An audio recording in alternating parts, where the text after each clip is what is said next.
parking area siya. Nasa kalsada, nagda-drive.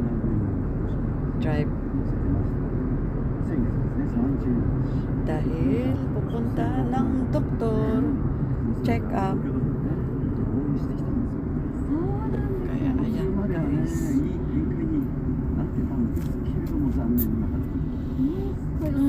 Hirap ng pag tumatanda na maraming nararamdaman sa sarili. Kaya ito guys, need ko check up. Pero dito sa Japan naman, pag pa-check up ka sa hospital, mabilis.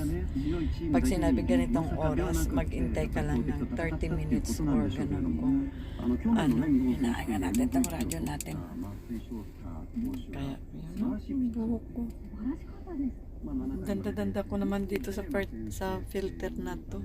Minsan mag-filter naman tayo. Ay, naku guys.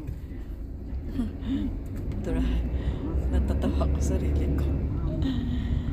Tingaling-aling. Ayan, drive muna tayo. Ang daming sa paligid. Daming sasakyan. Sabado ngayon. Sabado naman, work. Laki naman ng truck na itong dumi-dumi. Naghahakot ng basura. Okay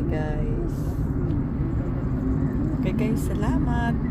Thanks for watching.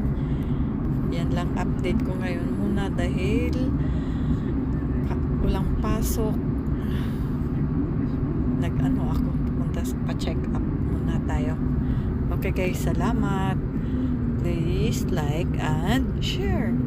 Kahit hindi mo na i-share, like lang. Subscribe. Thank you. God bless. Bye.